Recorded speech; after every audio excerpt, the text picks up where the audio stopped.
From whispered rumors of fainting audiences and walkouts in disgust, to a trailer cut like something straight out of The Substance, The Ugly Stepsister quickly became one of my most anticipated films of the year. A dark reimagining of the Cinderella mythos. It dares to ask, what if the ugly one was never ugly at all? Just unseen, unheard, misunderstood. Directed by Emily Blickfeld, this tale twists the classic fairy tale into something raw and intimate. A feminist statement wrapped in shadowy visuals, haunting performances, and more than a few disturbing turns. Hi everyone, you're watching Femme Fatale's Heels channel, where we talk about women, film, and women in film. Ever since the success of The Substance, it's almost impossible to talk about feminist body horror without drawing comparisons to Coralie Farge's film. But in this video, I won't be doing that. If you're looking for a deep dive into the genre of feminist body horror, I've made a separate video that explores it in detail. Feel free to check that one out. Here, I want to focus on The Ugly Stepsister to unravel its story, its message, and what it reflects about the world we live in today, even though it wears the skin of a fairy tale.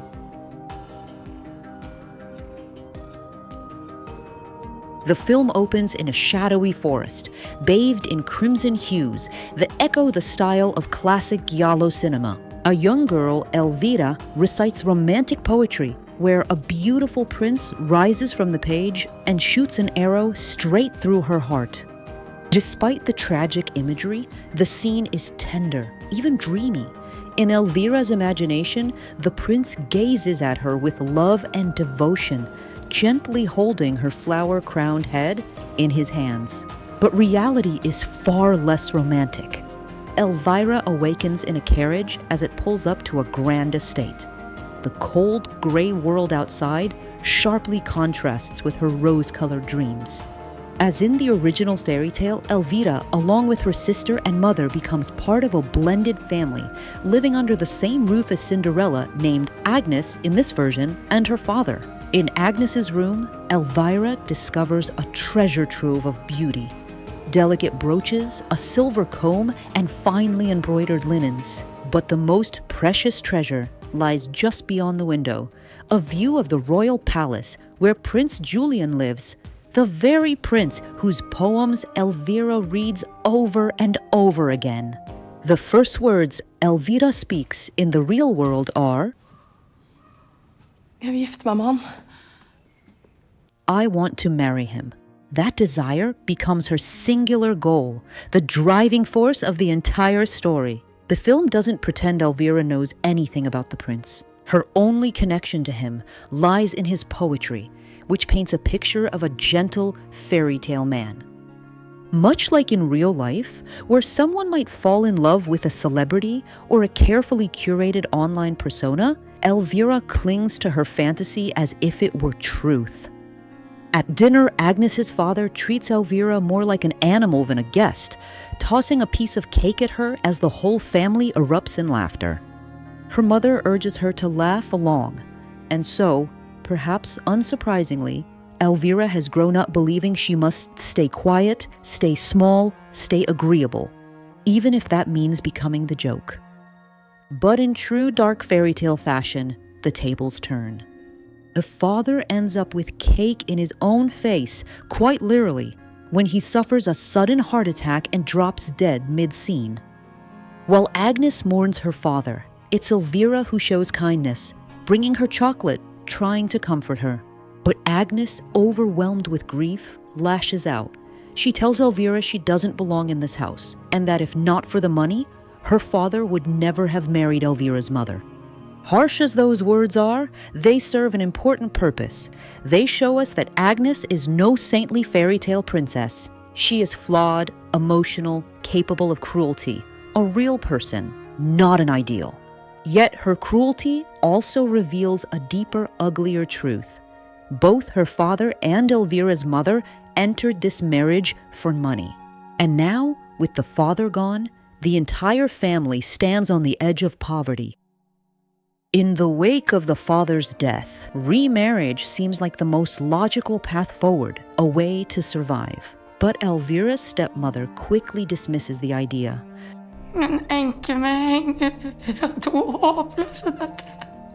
No man wants a woman with sagging breasts and 2 daughters. The cruelty of that line cuts deep because it still echoes painfully in today's world, where aging women are so often stigmatized and stripped of conventional desirability. When Elvira suggests that she could marry instead, her mother replies coldly, "Look in the mirror."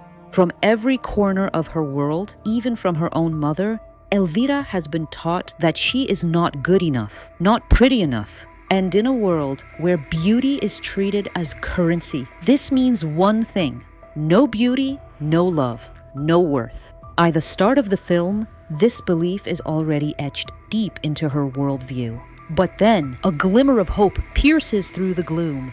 A royal ball will be held in a few months' time, and Prince Julian will choose a noble virgin to be his bride. And so begins the descent into a grotesque fairy tale, a conveyor belt of horrific beauty procedures that Elvira must endure.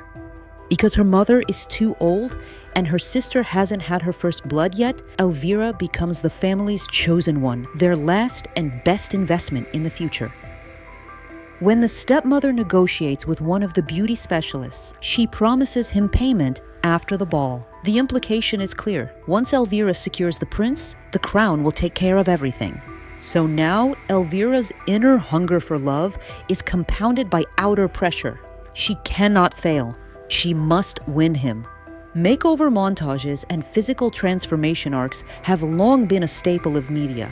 But in recent years, it feels like we've been beating a dead horse, just pointing out how problematic they are. The Ugly Stepsister is, in many ways, one long transformation montage. But instead of sparkle and magic, what awaits is grotesque, agonizing, and raw.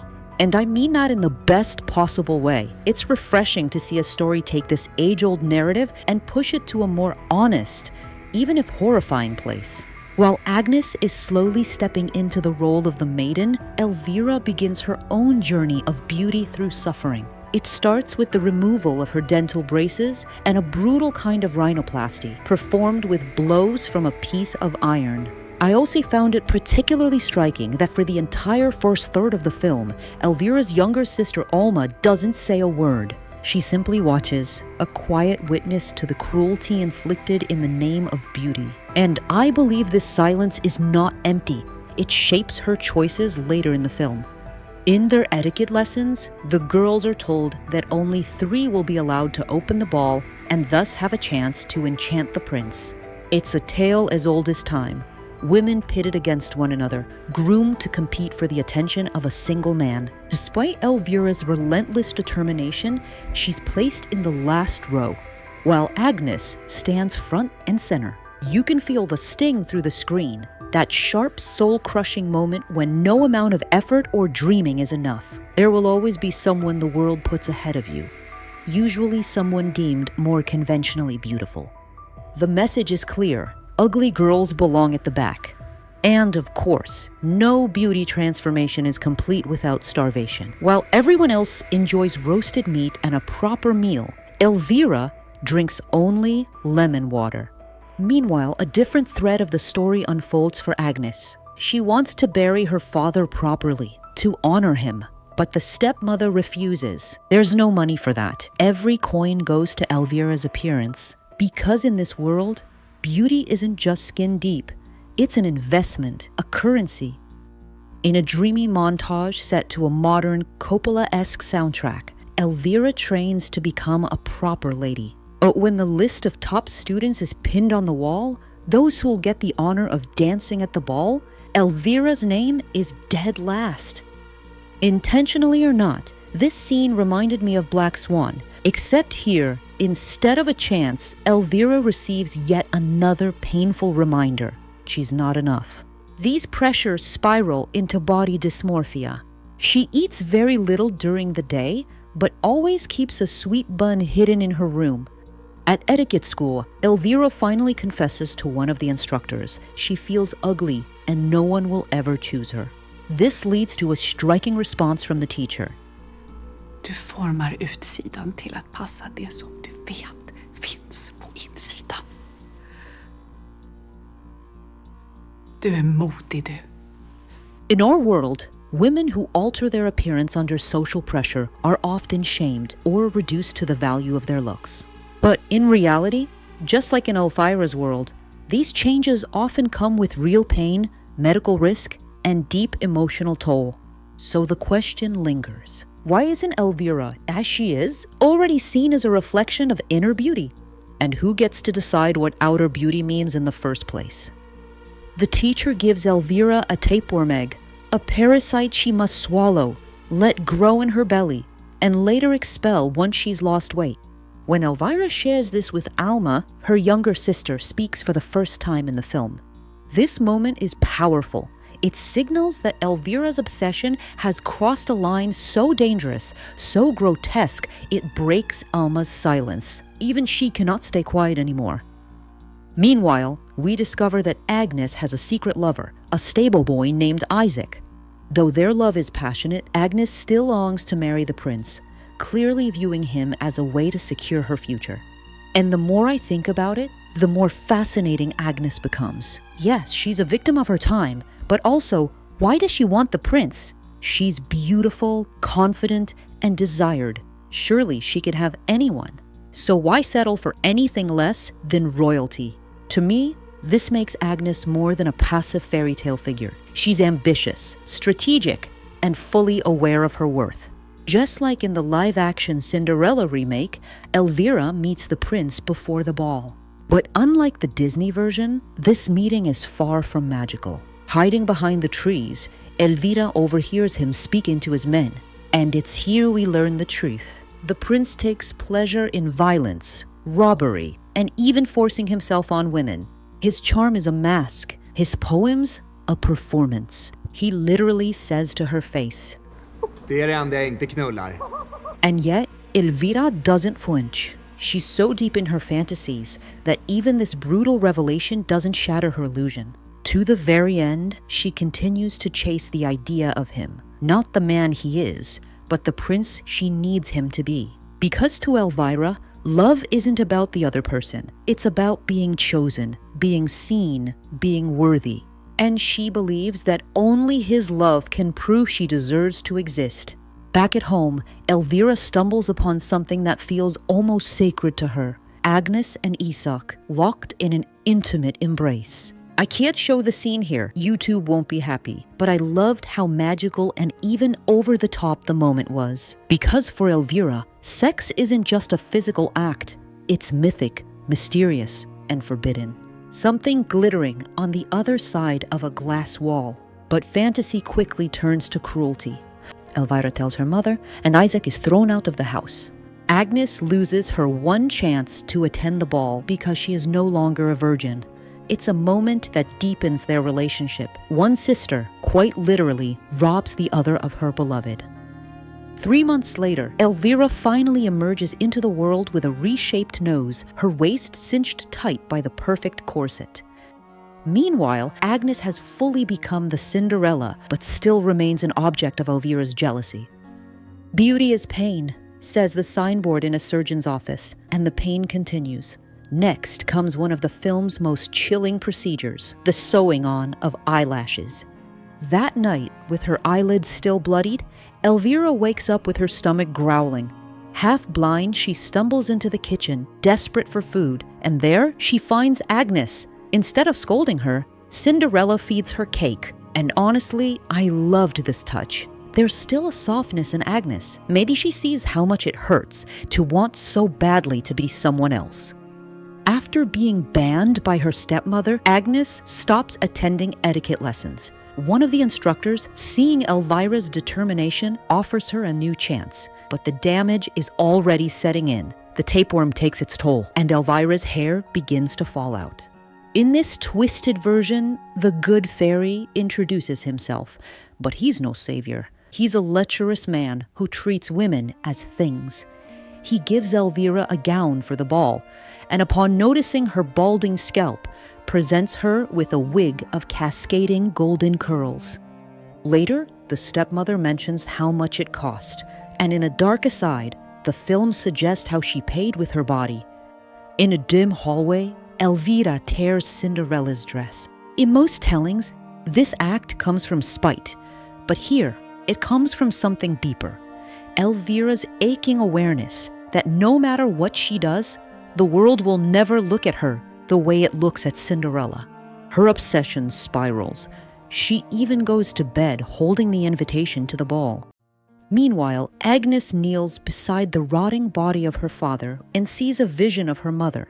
In this version, the fairy godmother is not a whimsical witch, but the ghost of Agnes's real mother. And I loved that choice, because maybe the fairy godmother never came before the ball, not out of cruelty, but because she simply wasn't there. This reimagining grounds the myth in something real, that mothers and the generations of women who raised us are the only real magic we've ever had. Silkworms nesting inside the father's corpse begin to spin, stitching a gown from threads pulled out of death itself. The mother gently slips Cinderella's slippers into Agnes's pocket. The third act takes us to the ball. Elvira's stomach growls with unbearable urgency. It is no longer just a hunger. It's something alive inside her. Young women parade before a crowd of men who look at them like cuts of meat. Comparisons to food are frequent and unsubtle. But the whole display also resembles a dog show. Mothers lead their daughters by invisible leashes, and Elvira even barks. After a performance, a line of men forms eager to dance with her. Elvira has become the center of attention. But more than that, the prince chooses her. This is the moment she has bled for, starved for, deformed herself for. The dream is almost within reach. But we all know the story of Cinderella, and the ugly stepsister is not the one who gets the prince. The dance is interrupted by Cinderella's arrival. The prince, being the kind of man he is, immediately redirects his gaze. Elvira's world shatters. The hypnotic, pulsing soundtrack rises, jagged and electric, mirroring her inner collapse. A growling in her belly becomes unbearable. She vomits up clusters of eggs, the next generation of worms. "I'm dying," she cries to her mother. But her mother, relentless, forces her back onto the dance floor. What once was a fairy tale dream becomes a full-blown nightmare. Spinning in endless waltzes, her body failing, her mind unraveling, Elvira descends into madness with worms slithering out of every corner of her body and mind. The ball ends the way all Cinderella stories do, with a lost slipper and a royal announcement. With a knife in hand, Elvira tries to rip the shoe from Cinderella. In this version, the stepmother is so distracted by her flirtations with the nobleman, she doesn't even want to hear about Cinderella or how she made it to the ball. After receiving the slipper, Elvira realizes that her foot doesn't fit. And in this moment, she makes the decision in true Brothers Grimm tradition. She cuts off her own toes. At this point, I thought, okay, this is the moment of the final transformation for the character. Up until now, the world and her mother have pushed her toward horrific metamorphoses. But now, she makes the final decision herself to sever part of her body, just to fit into the standard. But in all its bittersweet humor, Elvira cuts off the wrong foot.